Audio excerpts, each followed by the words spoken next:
The man Brian and the woman Sandra. Apologies to any Brians present tonight. And anyone who knows anything about domestic violence, which I do because I'm a qualified social worker, knows that in these types of situations, the abuser, in this case Brian, very often tries to claim victimhood status for themselves.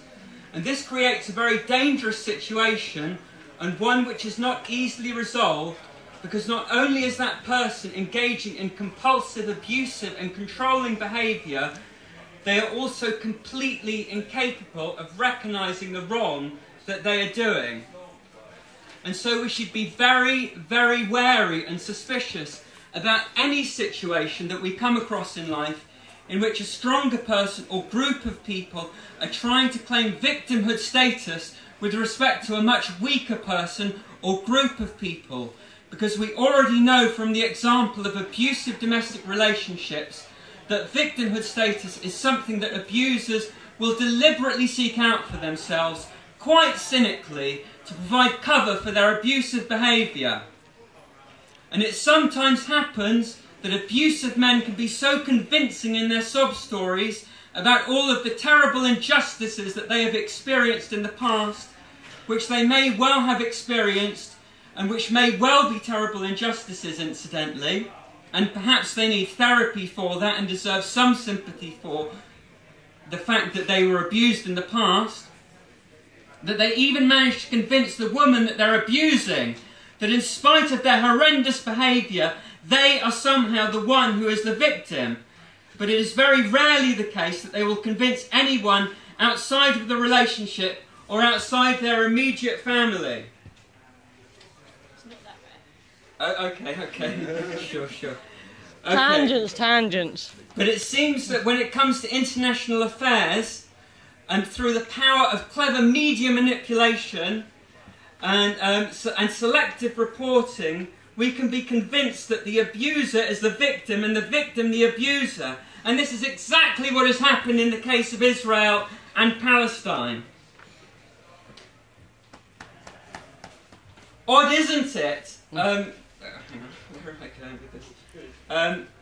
Yeah, okay. So perhaps you think that I'm exaggerating and that the analogy is a misleading one. If so, I really can't blame you, because even after following this issue carefully for over 3 years, I still find myself shaking my head in disbelief in the disparity between what I see reported in the mainstream media and the full picture of what is happening, which can be found out from other reliable sources such as human rights organisations and books written by experts and others on the ground.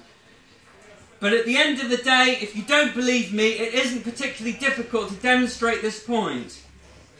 Okay, so a bit of audience participation at this point. How many people here heard about the shooting of 11 Palestinian teenage boys in the West Bank on the 15th of May, 2 of whom were killed, 9 of whom were injured? Hands up, everyone. Thank you. One person. It actually got filmed by a Palestinian shopkeeper, shopkeeper's security camera, and posted online, upsetting and angering thousands of Palestinians. Okay, how many people heard about the kidnapping of the 3 Israeli teenagers on 12th of June, which Netanyahu blamed on Hamas? Hands up, everyone who heard about those kidnappings. Oh, much more people. Gosh, surprise. So how many of you learnt from the news that during the course of the efforts to supposedly find those responsible for the kidnappings, the Israelis raided and trashed 1,300 homes, destroying personal computers and furniture in the process, and killing 9 Palestinian civilians? How many of you heard about that? Hands up. Oh, 2 people. Terrific. And how many of you heard that on the 25th of July, Israeli police spokesman Chief Inspector Mickey Rosenfeld informed the media that the 2 men detained for the killings had absolutely nothing whatsoever to do with Hamas? Who heard that? 1 person. Terrific. Odd, isn't that? You would have thought that given Netanyahu had ordered those violent raids on the Palestinians in the West Bank that killed 9 people and provoked the confrontation with Hamas on the basis of his claim that Hamas was responsible, that the news that they actually had nothing whatsoever to do with it would be considered newsworthy. And in fact, the BBC journalist who learnt the news, John Donison, reported this via his Twitter account, but the BBC didn't run the story. Odd.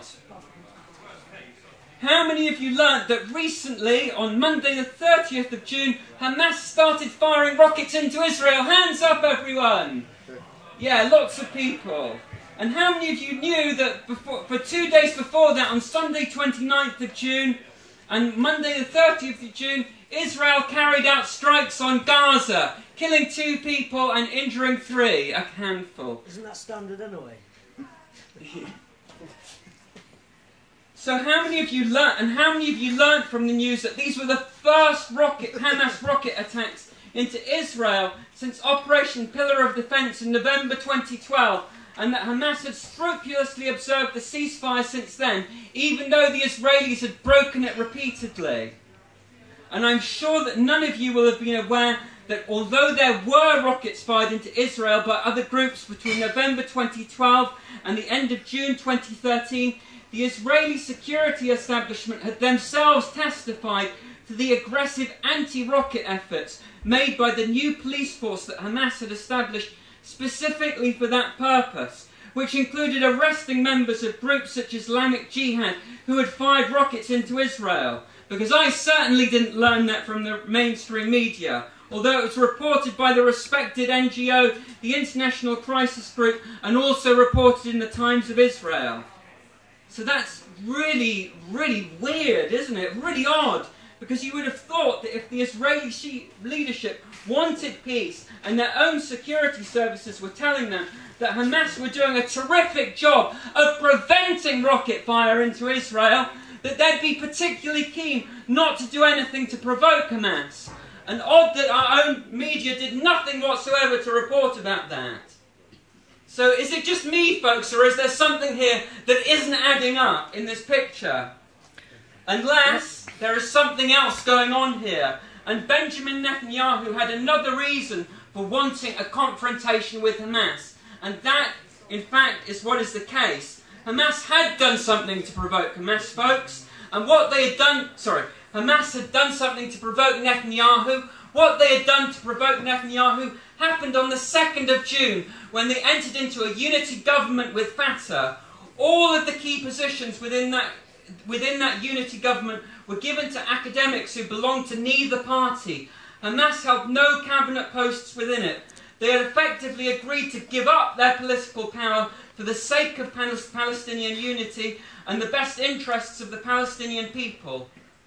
Netanyahu was furious with Hamas for daring to be reasonable and pursue their political and humanitarian objectives on behalf of the Palestinian people in a legitimate and peaceful manner, in view of the threat that posed to Israel's public image when it became increasingly apparent to the whole world that although all of the Palestinian factions were willing to negotiate in a peaceful and responsible manner, the Israeli leadership were not.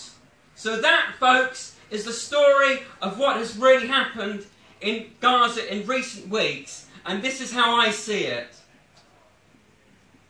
Benjamin Netanyahu is an evil war criminal and a professional liar who has carried out a massacre in Gaza in recent weeks, which has cost the lives of over 1,800 Palestinians, including 373 kids and counting, as well as 65 Israeli soldiers who are also, in a sense, victims of Benjamin Netanyahu's crimes of mass deception. The attitude of Benjamin Netanyahu and his political allies, many of whom are even more right-wing than him, are accurately captured by a statement made by Israel's current Minister of Defense, Moshe Yaalon, in 2002, when he likened the Palestinians to cancer and military action taken against them to chemotherapy. This utterly despicable, racist and murderous rhetoric and mindset is what allows the Israeli politicians and the Israeli military to engage in massacres of Palestinian civilians without the slightest regard for the suffering that they are causing. The international outcry created by such massacres is seen by them as nothing more than practice opportunities for professional Israeli propagandists such as Mark Regev to hone their skills of justifying or excusing Israeli aggression by any means possible.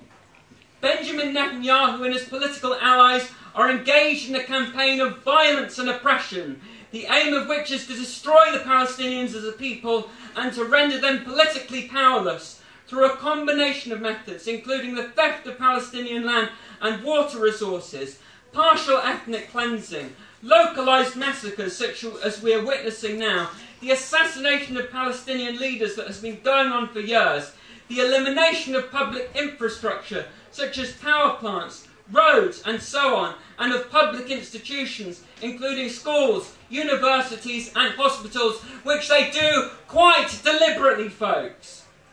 And when you understand that, you can also understand that what the BBC and the rest of the mainstream media are doing when they report on this issue in a highly selective, biased and deceptive manner is not only to mislead us and to insult our intelligence and our sense of morality, our basic recognition and understanding as human beings of what is right and what is wrong.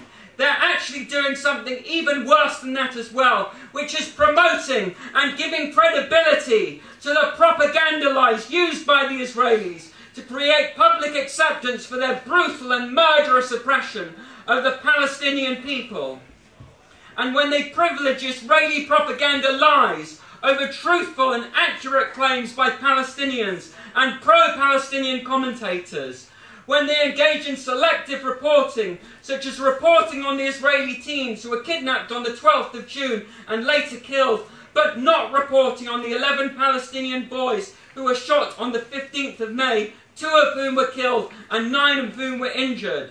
When they tell us about the anti-Semitic Hamas Charter published in 1988, but fail to tell us about the qualifications of the Charter made in 1990 and the many subsequent statements made by Hamas leaders that they have nothing whatsoever against Jews or anyone else on account of their religion, but merely seek to resist those particular Jewish people who are seeking to oppress, murder and dispossess them. And when they twist and distort the actual sequence of events and disregard the context and to make it look like the Palestinians are the aggressors and the Israelis are the victims, they themselves are playing a role in the Israeli project to destroy the Palestinian people and deserve to be severely criticised for so doing. The Palestinians and the people of Gaza need our sympathy and our financial support, especially at this time. But most of all, what they need from us is to stop buying into the utter bullshit that they are responsible for their own suffering offered to us by the pro-Israeli media, the pro-Israeli mainstream media. Because just as the woman who is beaten by her husband in the analogy given is hurt not only by her husband himself, but by the suggestions made by others that she, quote, unquote, brought it upon herself. So the Palestinians experience only further hurt and grief when people buy into the lying nonsense that they themselves or their leaders, including Hamas, are to blame for the suffering and misery that the Israelis are inflicting upon them. Sadly, the impressions that Palestinians get of Westerners is that they care more about the feelings of Israelis than they do about the lives of Palestinians. It really isn't true for the vast majority of ordinary decent people in this country. But if, as a Palestinian, you get your perception of what Westerners think from the mainstream media, including and especially the BBC, you will certainly get that impression. And insofar as people are taken in by the Israeli propaganda lies that are parroted by the mainstream media, they do end up blaming the Palestinians for their own suffering, even though it isn't, generally speaking, reflective of their own personal values. And so tonight, in addition to giving whatever financial support you can afford to help the thousands of injured and deeply traumatised children of Gaza who have experienced the death of family members, injury or homelessness, please also try to do something else for those kids. To stop buying into the bullshit of the pro-Israeli mainstream media that the Palestinians are to blame for the suffering that has been and is continuing to be inflicted upon them. Treat the British mainstream media's coverage of this issue with the greatest of suspicion and consider relying upon more reliable news sources for information on this issue. Channel 4 and Russia Today are by far the best television channels, but even they leave out a lot in terms of the background and the context. Most of what you read in all of the newspapers, including even The Independent and The Guardian, is completely wrong as far as their analysis is concerned, quite honestly. This moral sickness and mass deception must end. We should tell the BBC and the rest of the mainstream media that we simply do not want to see or hear professional Israeli propagandists like Mark Regev making sick and slick excuses for the killing of Palestinian kids or the bombing of Palestinian schools and hospitals ever again. Making excuses for Israeli war crimes that we would never ever accept in any other context is an insult to our intelligence and to our sense of morality. And we should tell our politicians that we don't want Britain selling British-made weapons to the Israelis or buying Israeli-made weapons whose unique selling feature is that they have already been battle-tested on Palestinian civilians. Our message to the media, to our government and elected representatives, to our friends and relatives, and to anyone commenting on this issue should be that we are just not buying into the bullshit about Israel any longer, and that neither should they. Thanks very much for listening.